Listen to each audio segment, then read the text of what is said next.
welcome. Shalom, shalom. Well, I can see some of you already connected. It's great to have you there. It's great to be here, ready to study this week's Parsha, which is Lecha, by the way.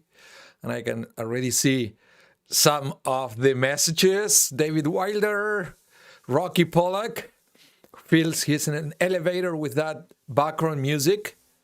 But I was saying that an elevator, but it has to be in Israel or maybe in Brooklyn. I don't know what else you will have that song playing in an elevator.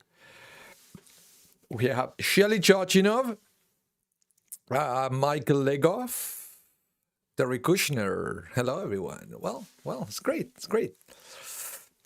I'd like to have lots of you there. And by the way, if this is the first time that you catch one of our classes, hello, Murray Nazen, shalom to you. If this is the first time you catch one of our classes, one of our streams, one of our videos, please remember to subscribe to our channels. And also, if you hit on that bell on YouTube, you're going to be notified every time we go live and every time we upload some content to the internet. We don't want you to miss anything that we produce for you. We put a lot of time, a lot of effort to connect with everyone. So, again, if you subscribe, you will be notified and you will have a chance to watch everything we prepare for you. Let's see who else is here. Michael Lego said Brooklyn. Yeah, Brooklyn, lots of Jews. You have chance there to have some Jewish music on an elevator, right? By the way, the song that is playing there is called Hamalach and was composed by Avi Rothenberg. It's an American composer. And the song goes, Hamalach hagoeloti, Hamalach hagoeloti mikol ra, and so forth. Beautiful song. Hello, Jerome. Welcome. Okay. Seems that I can see that we have a minion in the chat. So let's start with the class. This week's Parsha, again, Parshat Lecha. This is when we get introduced to our father Abraham and to our mother Sarah. This is the beginning of everything. Noah, we studied about him last week. He was a great guy, but he's not the first patriarch of the Jewish people. Abraham became the first patriarch of the Jewish people, but I don't know if you remember, we talk about the fact that according to the Midrash, Abraham didn't just came out with everything that we are going to study here. The rabbis believe that lots of the theological concepts that he taught to that generation were taught by Noah, no other than Noah and also Noah's children, specifically Shem. You know that we are all, that's why we're called Semites, because we come from Shem, one of Noah's children. So, let's get into it. Where is my PowerPoint? It's right here. So, let's read a little bit about the beginning of the Parsha. And it says that Hashem said to Abraham, by the way, he wasn't Abraham quite yet. His name at the beginning was Avram, or Abram, without the H. The H comes later on when God changed his name. Changed the name of Abram to Abraham, or Abraham. And to his wife, there was Sarai. God changed her name to Sarah. So this is something, and maybe one day we should study about that, the importance of the names in the Torah. We kind of touched bases a little bit last week when we studied about Noah. Remember, Noah was a good guy, but he never went out of his comfort zone. But then you realize that his name, Noah, in Hebrew, means comfort.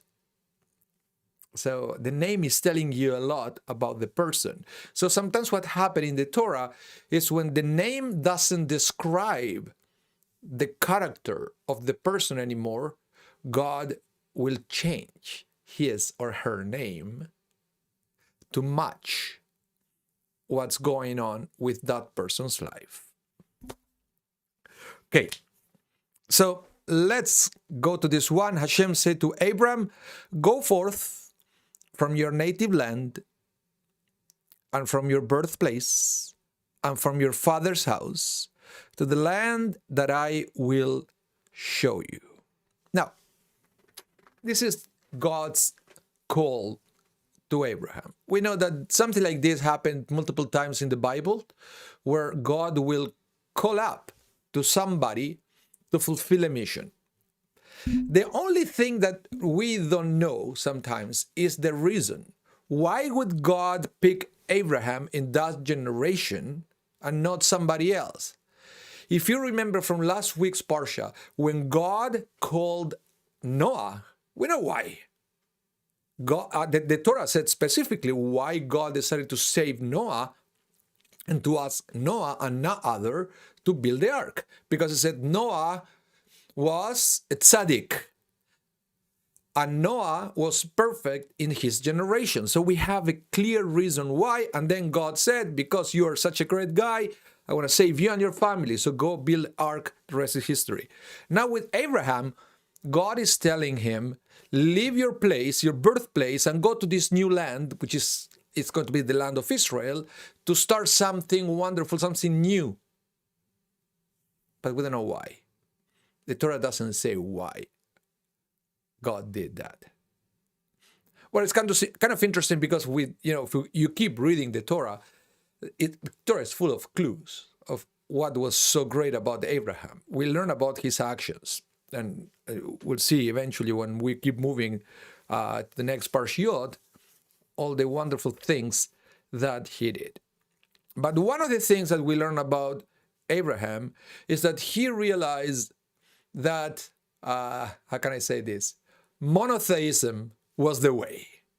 He was born into a polytheistic family, but somehow he realized that it was only one God, that it was in control of the world.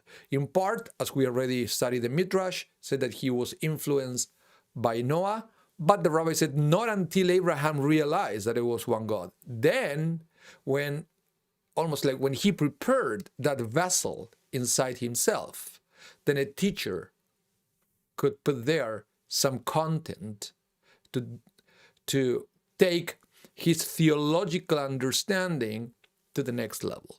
But Abraham realized that it was one God, according to the rabbis, just by looking around, but paying attention to the world. So let me present to you some of the texts from the Midrash to try to understand how Abraham changed his lifestyle, and he went from being a polytheistic person to a monotheistic person. So let me present to you the next text that is from Midrash Rabbah. Rabbi Yitzchak said, this may be compared to one who was traveling from place to place, and he saw a burning mansion. He said, is it possible that this mansion is without someone responsible? The owner of the mansion looked out at him and said, I am the owner of the mansion. So too, our father Abraham said, is it possible that the world is without someone responsible? God looked out at him and said, I am the master of the world. Very interesting text from Midrash Rabbah. Lots of layers here. And we are going to study some of them. But the first thing we see here is God didn't talk or didn't reach out to Abraham until Abraham reached out to God first. Do you understand? This is first Abraham asked the question, is there anybody in control of the world? And then God said, yes, it's me. But not until Abraham opened that door. We learn from here a lot of things about our own relationship with God and how God is there waiting for us, but we have to do sometimes to make the first step towards building that relationship. And then once we open that door, we give God an opportunity to do something great in our lives, the way God did something great with Abraham life. So wonderful. Abraham was look at the world and said, how is it possible that we have this world and it has to be somebody in control of it? You see, it's interesting that he's comparing it with a big mansion, in the sense that when you see a mansion, somebody had to build it. The mansion won't come out just out of thin air. You need an architect behind it. But here is going even further, because there is something that is kind of weird, because what Abraham saw was a burning mansion. And when you see something that is burning, at least me, I will have the whole opposite idea. If you see a mansion that is burning, you will think there is no one in control. Because if you were an owner, the owner would have probably prevented that mansion from burning. Ha! Keep that idea there, because it's going to come back in another text. But this is the most, I would say, troublesome part of this text. The image of the mansion burning was the one that triggered Abraham's curiosity of who is in charge of this place. Why will be that image presented in this midrash?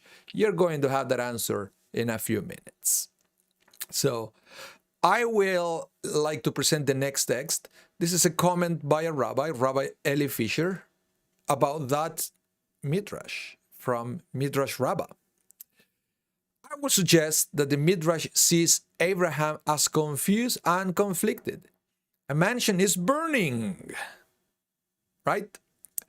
On one hand, the mansion did not build itself. That's clear. That's why Abraham probably thought, okay, somebody had to build this world. So there is a God that built the world. But its very existence indicates a designer and builder. On the other hand, the master of the house seems willing to neglect it and allow it to be destroyed. The dissonance created by this juxtaposition, by Abraham outrages God's willingness to let his well-designed world go to pot, also opens the door for Abraham to be addressed by God. In other words, basically the fact that Abraham said, okay, if there is a God, why there is so much evil and destruction, and why there are good people suffering, and so forth, you know, the kind of questions. Because I'm pretty sure if you ever question the existence of God, those were the kind of questions that you will have in your mind. You will ask God, why is all this happening? Why? Why is the world upside down? Why is the world spinning out of control? If you are the master of the universe, if you're in control, why will you let that happen? And according to the Midrash, that was exactly how Abraham started to build a relationship with God.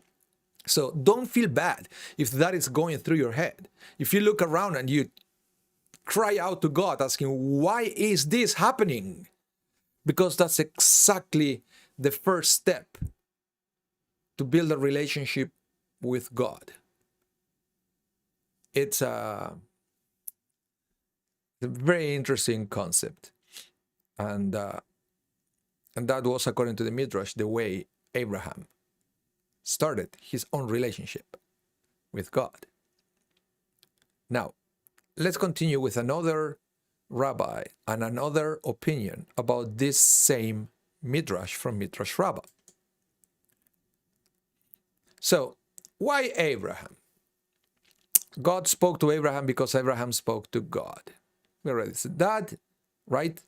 Abraham went first. Abraham searched and found God, and therefore God confirmed Abraham's conclusion. Is it possible that there is no one responsible for this world? Abraham asks. In light of that question, God cannot remain silent. And so he peers out from the hidden recesses where he has been hiding and discloses himself. I am the master of the world. What Rabbi Ezra Beck is suggesting here also is that sometimes we don't know how to read the clues.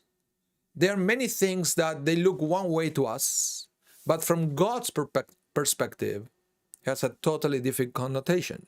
For Abraham, what he saw was a mansion that it looked like it was burning. But if there is a master, and the master is in control, then you can conclude that there is a reason for everything that is going on. The mansion has not been neglected. There is a reason for that fire that he saw was burning inside. So, in other words, Abraham just wanted to know. He was curious. He wanted to know more about this master of the mansion. He wanted to know more about God. And sometimes, at least that's what happened to me, my getting closer and closer to Judaism, because I'm coming from a very secular family, was a journey full of questions. And every question pushed me closer to the writings of the rabbis, closer to the Torah. And every question will push you one step forward to try to understand God, to try to understand the master of the universe. What is interesting is that it's a journey that you know, but from the very beginning, that is an endless journey, because it's impossible to fully comprehend God, but nevertheless, it's a fascinating journey. And every time that we are challenged by something that we experience, it's an opportunity to connect to God from a different perspective. So it's that's why Abraham achieved such high spiritual level, because he wasn't what's the word? He didn't put aside, he didn't discount every question he had. The opposite. Every question, every doubt pushed him to explore and to keep moving forward in this journey of understanding the master of the universe. Any comments so far? I see the chat is very quiet. And my classrooms are never quiet. There's always chit chat, but with the chat, I guess the written chat is a little different. So if you have any comment, this is the time before I move to the next one.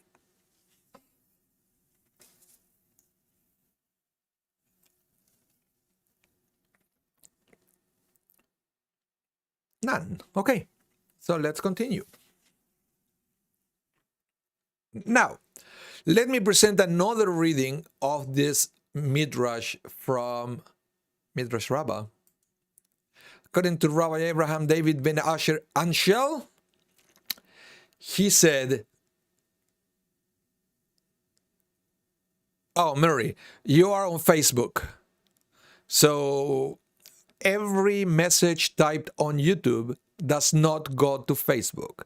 So you cannot see what other people are typing. So you have to rely on me reading out loud the messages that people post there. So if I miss some of them, I apologize for that. Michael, you said, your comments are highly relevant and resonant in my situation. Well, interesting. Thank you. But look what this rabbi says. He said, the meaning of, and he saw a burning mansion, should be that he saw it lit up, meaning that it seems illuminated and buzzing with activity. Ah, interesting. Different interpretation of the same words. According to this one, Murray Nathan, I can see that those messages come from Facebook. I see the Facebook symbol before your name. I'm pushing lots of buttons. Yeah, it's a tough one. But that's why this Rabbi Abraham David ben Asher Anshel, he brings a different translation of the Midrash Rabbah to make it a little easier to digest. It's not that he saw a world in fire, but he saw a world with light. So it's kind of an easier understanding of the theology of God. Basically, what it says is Abraham saw not only that the world was created, but that there was some kind of order to this world. There were seasons, there was day, there was night. And then he realized that also has to be somebody in control. That's why this rabbi prefers to see or to read, he saw lit up mansion instead of reading, and he saw a burning mansion, which theologically could be a little bit more difficult to understand for many people. So if you feel like that, you're not alone. This rabbi tried to do that. Yeah, Mary, I don't know why, but all your messages come to me as a YouTube message. Let's go to the next one. This is another midrash trying to explain the internal journeys of Abraham before he left his parents' home. The back and forth inside his head until he realized that there was a God controlling the world. This is not from Midrash Rabbah. This is coming from... Oh, Murray, yes, you are on YouTube now. So let's go to Midrash Haggadol, and I also have some comments from the Rambam. So it says, the young Abram searched the world for the supreme power. We all do that. We all do that. I believe even people who are atheists, I would say at the beginning they try to find the supreme power of the world. Sometimes maybe they end up with different conclusion of somebody who does believe in God, but we all come from the same place. We try, and then we end up in different places. But Abraham was at the same place that I would say everybody else of his time. He searched the world for supreme power, and first worshipped the moon as queen of the night. Then, seeing how the sun banished the moon, he transfers his alliance to the sun and worshipped it all day. But when at the end of the day the sun set and the moon and stars returned, he concluded that there must be a power above the celestial objects. And so, from step to step, he finally discovered God. It's very interesting. According to the Midrash Haggadol, this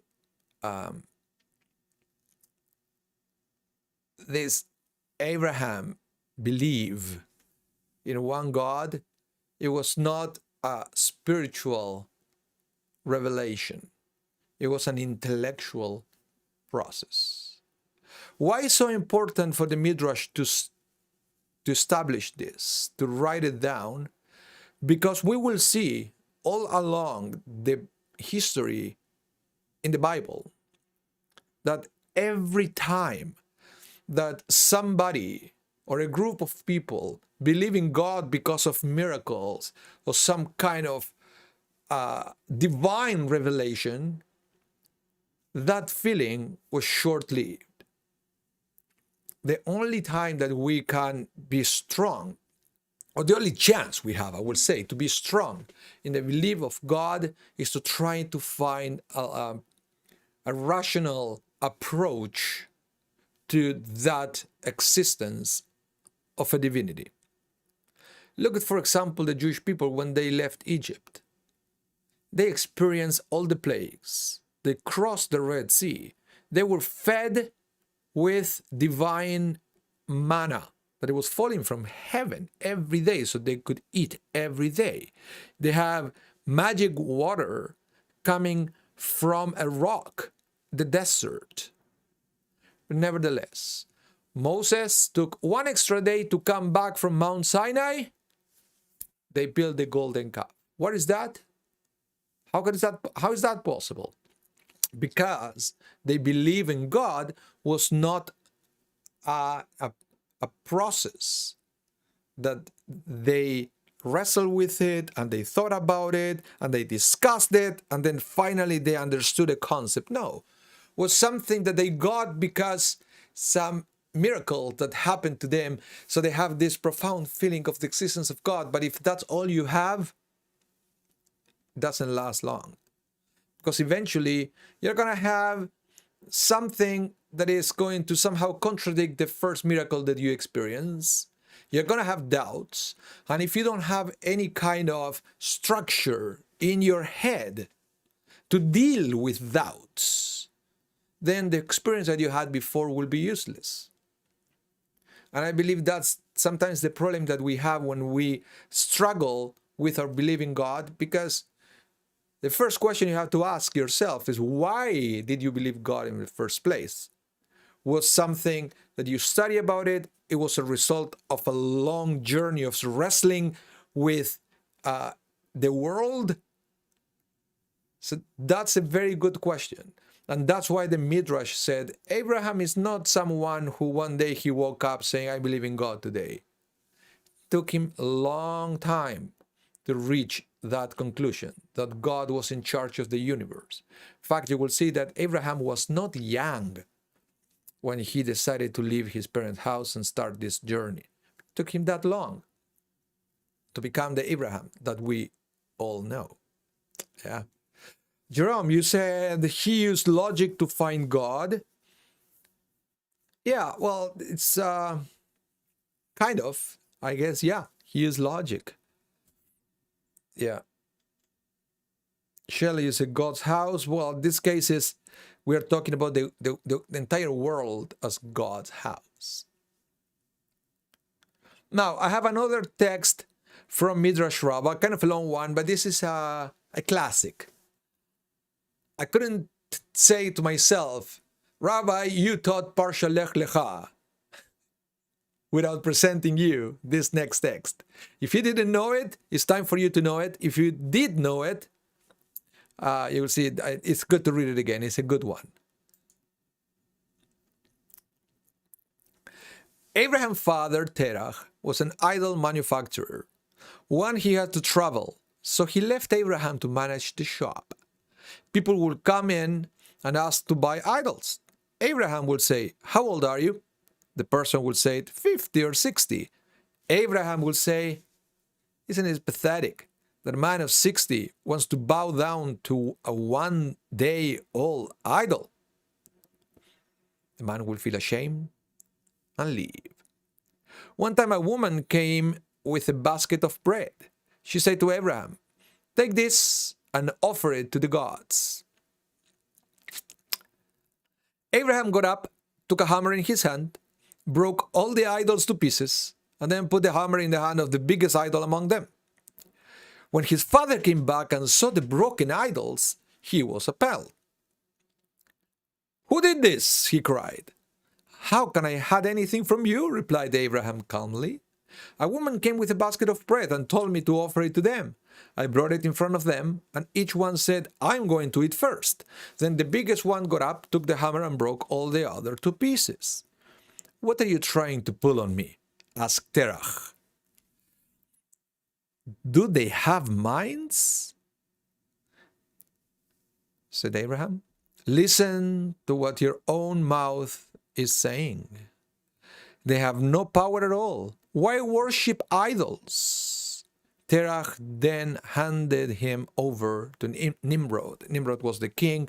There is another midrash saying that Nimrod didn't like what Abraham did, so Abraham was pushed into this very hot furnace and he survived and there was a miracle and so forth. But that's a different midrash. But this is the most famous one, when Abraham smashed to pieces his father's idols.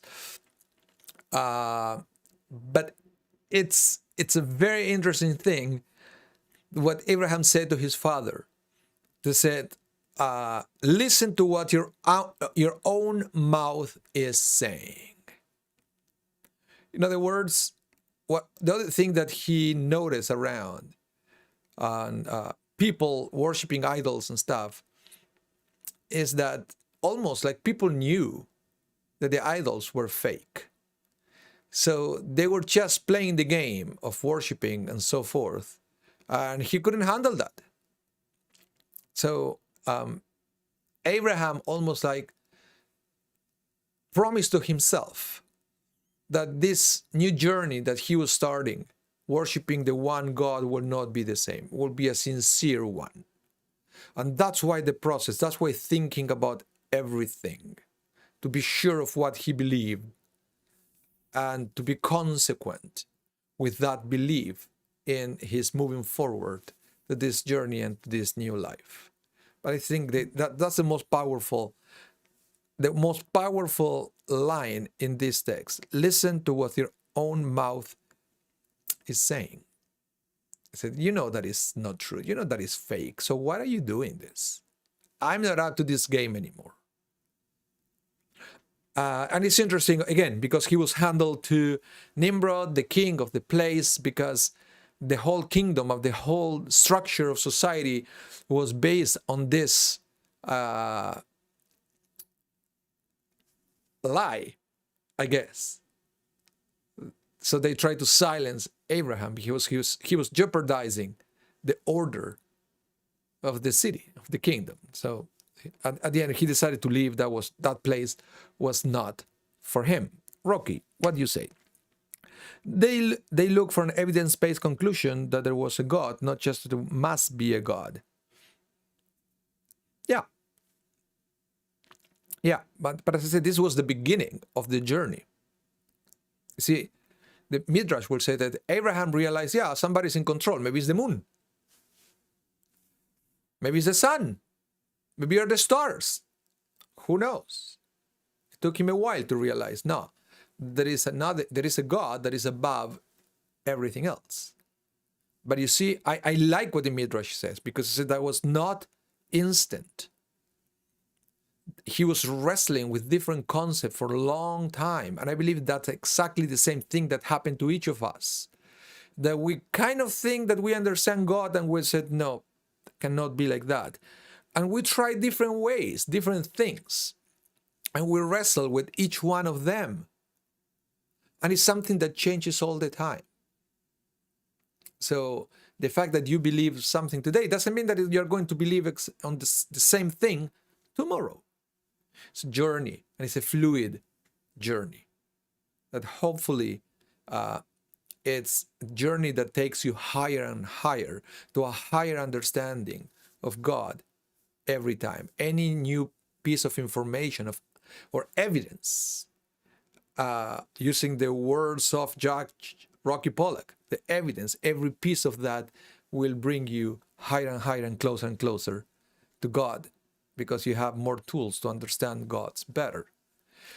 This thing of having tools to understand God is a good one, because that was one of the reasons why Maimonides decided to study philosophy and to apply philosophical tools to Judaism. That was something revolutionary at the time. Nobody wanted to teach him. It's not he couldn't find books on Greek philosophy in Hebrew. Nobody was teaching that. In fact, the rabbis at his time, Middle Ages, they would say, no, you should never study philosophy. That's dangerous. Maimonides didn't buy it, so he went and studied philosophy with Muslim teachers in Arabic. He taught himself Arabic so he could study philosophy, because he believed that philosophy will give him the tools to understand God better. Because somehow you have to fit a concept in your head. It's not just a feeling, it's more than that. And sometimes some philosophical tools will help you to achieve that. Shelley, you said it's difficult for people to grasp an abstract concept. That is why we often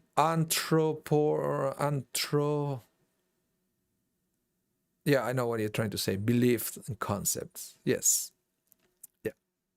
that we try to imagine God as a king, and so forth. Yeah, it is difficult, and our language is very limited. That's absolutely right.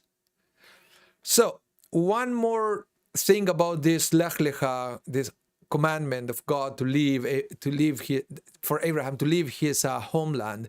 And the other thing that you have to understand about Abraham is that he couldn't stay there anymore. As you can see, sometimes you have to be very careful of who is around you. You might have a great potential. You might have something great going on in your life, and you want to be sure that you can develop that potential. Well, if you're living in a toxic environment, chances are that you will never reach that point, because there is that much that we can protect ourselves from the influence of whoever is around us. Sometimes could be toxic friends, toxic relatives, toxic workplace, that it affects us. So for Abraham was too much, and God knew that if Abraham would stay where he was born, he wouldn't go anywhere, because Abraham was into something great. So God said to him, go somewhere else, start fresh in another place, that you don't, in a place without that toxic influence that you have where you were born. So this is another Hasidic interpretation of the first verse of the Parsha, the Lech Lecha, because God said, "Live from your native land," and they explain, from your will. The word eretz, the Hebrew word for land, is etymologically related to the word ratzon, will. And they said, from your birthplace. This is from your emotional and behavioral self, which is the product of a person's environment. And then from your father's house, from your intellect. In the terminology of Kabbalah, the intellect is referred to as the father within the man, seeing it is the progenitor of an authority over his feelings and behavior patterns. So, in other words, different things that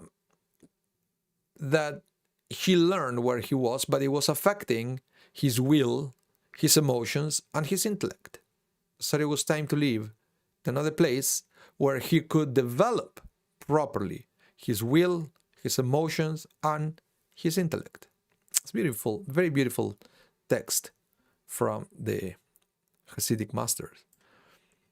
Let's go to another thing, because when Abraham left that place, he wasn't alone. Who was with him? So Genesis 12:5 will say, Abraham took his wife Sarai and his brother's son Lot, and all the wealth that they had amassed, I guess, and the persons that they had acquired in Haran, and they set out for the land of Canaan. When they arrived in the land of Canaan, and so forth. Very interesting here. Let's go back. So Abraham left with his wife, with Lot, all his possession. But then there is something else. There is the persons that they had acquired in Haran. But if you read the Hebrew of that, you will say ve'et hanefesh asher asu b'Haran. It doesn't say person. It said with all the souls. Nefesh is souls. All the souls that they made in the land of Haran. What souls? Well, that's why Rabbi Hanoch Zundel ben Yosef, he said the word nefesh, soul, indicate religious converts. For converts thereby acquire a new soul. Well, we know this concept when somebody comes to the mikvah and there is a spiritual transformation, and the convert comes out of the mikvah with a new soul. That's why he receives a new name, and so forth. But in this case, what it says is that when Abraham left Haran, he had lots of people that actually follow him. People that they heard what Abraham was saying around, that it was one God and all the idols were fake and there's something that is a big lie that everything pretend that they're believing, but nobody really believes in that. So there were many people that they were ready to take the leap of faith and follow Abraham to whatever he was going, because they believed that they have much more to learn from this amazing individual that was Abraham. Now, the rabbis point out here that this was also a big difference between Abraham and Noah, because Abraham was able to get all these people to change their lifestyles and follow him. Noah wasn't able to change not even one person. The fact that we say that only him and his family were saved from the flood and nobody else deserved at the end of the period when he was building the ark, right before the flood, nobody else deserved to be saved, is telling us that Noah actually couldn't even convince one person. And it's not that Noah built the ark overnight. I think the Midrash says something like 120 years that it took him to build the ark. Yeah, I know, 120 years. How is that possible? Remember, back in the day, people used to live 1,000 years, right? So 120 years is nothing in the life of Noah. So can you imagine Noah building an ark in the middle of nowhere? People will say, what are you doing? And Noah will say, well, God talked to me, said that if we don't change, it's going to be a flood and the world is going to be destroyed. Well, we don't know if he never said that to other people, or he didn't even try to convince other people that whatever he was doing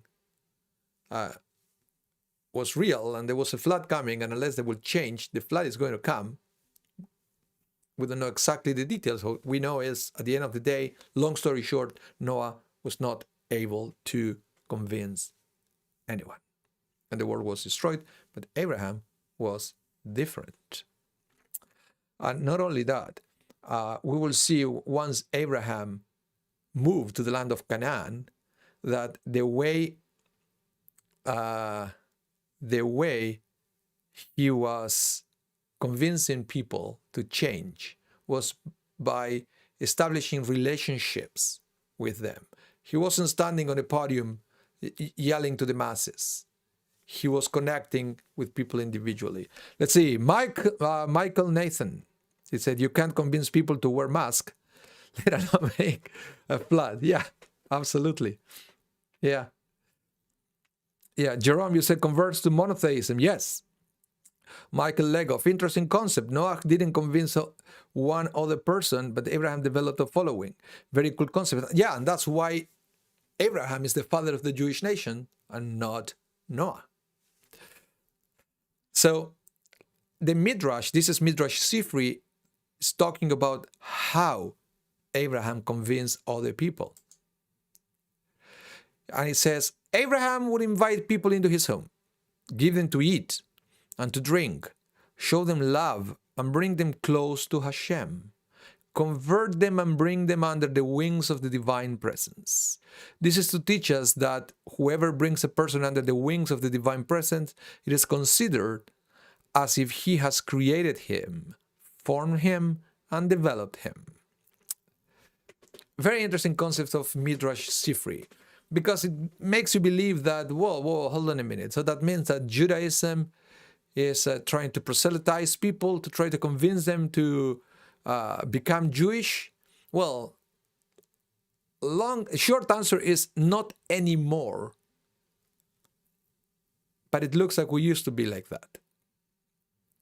And this not anymore seems to be a historical development from the times that we were not allowed to do that. We were not allowed to convince people to become Jewish because the religious authorities of the countries where we were living make that impossible. That was punishable by death. And then from there, we embraced the concept and we banned it ourselves, that we are not supposed to do that, and we're supposed to put fences, or we're supposed to block. Somebody wants to convert to Judaism, we should not make it so easy. There is this tradition of rejecting a person 3 times to see if the person comes back. But if you read this text from the Midrash and other text in the past, it doesn't seem to be that was the case. Case was that Abraham and other people in the past, they were very proud of their discoveries, and they like to share that with other people to see if somebody would like to embrace that new lifestyle. So it's very interesting. Even though we don't do it anymore, we do have evidence that in the past, we may have been using these strategies to convince other people to become monotheistic. Hello, Rina Albaz. Welcome to the class. Maybe we can do a couple more text. I have this other one here. It says, from there he moved to the hill country east of Bethel and pitched his tent, with Bethel on the west and Hai on the east, and he built there an altar to Hashem and called Hashem by name. Okay. Is it Vaikra Beshem Adonai? Listen to this, what the Talmud said on Masechet Sotah, page 10 A and B. Said Reish Lakish, read not called Vaikra, but he made others call Vayakri. This is to teach us that Abraham caused God's name to be spoken in the mouth of all passerby. How so? After they ate and drank in his home, they made to bless him. Said he to them, have you eaten of mine? Your food has been provided by the God of the world. Thank, praise, and bless he who spoke the world into being. So in other words, so the first approach that he will have is, okay, come to my home. I will give you food and water and everything. So they will have a feast. And then after the feast, the people would say to Abraham, okay, I would like to give you a blessing as a thank you for all this food that you gave me. And Abraham would say, why do you want to give me the blessing? I didn't give you the food. The food came from God. So if you want to thank somebody, thank God, because it's the source of all the food that you ate. Said Abraham made everybody who came to his home to bless the name of God. Quite interesting the way it's presented. This is what the Midrash Rabbah says. When Abraham's guests wished to bless him for his generosity, he will say to them, has the food you have eaten been provided by myself? You should thank, praise, and bless he who spoke the world into being. If they refused, Abraham will demand payment for the food they had eaten. How much do I owe you? They will ask. A jug of wine is 1 furlin, Abraham would say. A pound of meat, 1 furlin. A loaf of bread, 1 furlin. When the guests will protest these exorbitant prices, Abraham will counter. Who supplies you with wine in the middle of the desert? Who supplies you with meat in the desert? Who supplies you with bread in the desert? The guests will realize the predicament. He would relent and proclaim, blessed be the God of the world, from whose providence we have eaten. That's an interesting midrash from Midrash Rabbah. The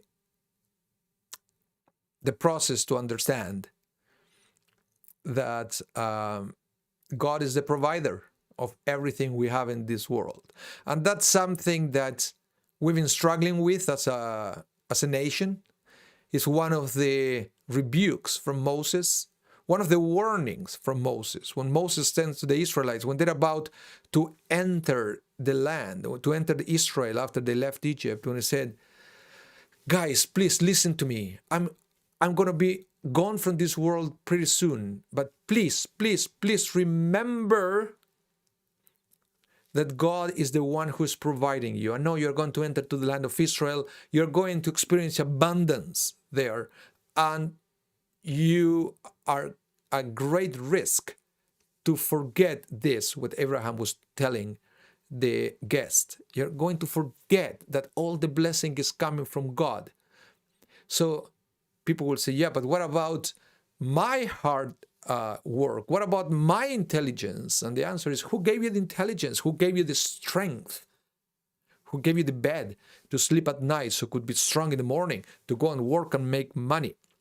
So at the end of the day, I would say to just always remember the source of all your blessing. That was a very simple message that Abraham had for everybody. But if you read all these texts, that's the common denominator. Or what Abraham wanted to teach to that generation is to be thankful for everything they had to the one God who is in control of the universe, who is the one who built the mansion, and who is the one who keep it well lit up. So we can see inside the mansion and enjoy everything that is in there. So, Michael, you also. David Wilder, please scroll up to my comment from Rev Zalman. Did I get that?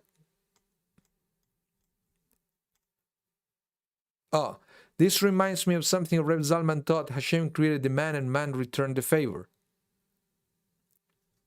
Okay. Huh, interesting. Yeah. But it's basically Hashem created the man and we are trying to define God. We are trying. Michael, you said, as there was no written Torah at the time, did we have an oral tradition at this time? Blessings, Adam, Eve, etc. It was nothing written. It was just spontaneous. It was the way they felt. They have to connect with God. It's very interesting. I have to go back to work. Okay. Have a wonderful day, Michael. We have only just 3 minutes more of class. So I have one more text for all of you that I would like to read. And this is from the Lubavitcher Rebbe, from the last Rebbe, Rabbi Menachem Mendel Schneerson. And he said, what value, we may ask, was there in such an unwilling proclamation, extracted under duress? All this thing that Abraham will ask people, if you don't want to bless God, you have to pay me, right? So Rabbi Schneerson is a little troubled by all this. So what value, we may ask, was there in such an unwilling proclamation extracted under duress? Was this not a mere mouthing of words, devoid of any conviction as to the truth of the one God or any desire to thank him for his providence? But Abraham had a vision of humanity which convinced him that every positive deed, word, or thought does have value, no matter how superficial or hypocritical it might seem to a less discerning eye. When Abraham looked at his guest, he did not see pagans and idolaters. He saw creatures of God, men and women who had been created in the divine image and possessed a potential inherent to the very essence of their being, to recognize their Creator and to serve His will. Most often, a kind word and a helping hand will bring to light this inner potential. At times, however, a soul might be so encrusted by negative influences and a corrupted character that a certain degree of pressure might be applied to quell its resistance to a godly deed. That's amazing. Of course, any use of such pressure must conform to the dictates of God's Torah, whose ways are ways of pleasantness, and all its pathways are peace, as in the case of Abraham's legitimate demand for payment. Abraham understood that no human acknowledgments of God can ever be hypocritical. On the contrary, a denial of God is the ultimate hypocrisy, for it is at variance with the person's quintessential being. When a creature of God proclaims, "Blessed be the God of the world from whose providence we have eaten," nothing can be more consistent with his or her innermost self. Very interesting. By the way, Maimonides wrote about something like that. If you want to expand it, when he's talking about a husband who doesn't want to give a get to his wife, said you should give him lashes, and then after the lashes he will sign that get. But then they were saying, whoa, hold on a minute. The halakha said that you cannot sign a get out of or give a get out of duress. It has to be out of free will. And then Maimonides said, well, that's actually the will of the soul, but the Yetzer Hara is providing that real will to be evident in the world. So he should be lashes to weaken the Yetzer Hara so the real will be present. Kind of crazy thing from Maimonides. I remember studying that. Thank God didn't go anywhere. We don't do that. But that was Maimonides' opinion. But in this case, basically, what I believe at the end of the day, what Rabbi Schneerson is saying, that all you can do is to plant a seed. Sometimes at the time, somebody will bless the name of God, might not be sincere at the moment, but hey, you planted a seed, and you never know where that seed is going to end up giving fruits or not. That's not in your control. But what it is in your control is to plant that seed of hope and that seed to try to show them a different path. A path where God is in control of the world and we realize that all the blessings we have are coming from God. So, once again, this is the end of the class. Thank you all for taking an hour in your afternoon to study Torah. That is, the rabbis say that when we leave this world, one of the questions that we are going to be asked by the tribunal, the celestial tribunal, is, did you reserve a time to study Torah during your life? Well, good news for all of you who connected today. The answer is going to be yes. So you just have extra credits in the Olam Haba for attending a Torah class. It's a great pleasure, guys, to teach you week after week to study the Parsha together. And again, if you're watching this video and you haven't subscribed to our channels, what you have to do, click subscribe, hit that bell so you will be notified every time we upload something to the net or we go live. Thank you again for being there. Stay safe and have a wonderful day. Bye now.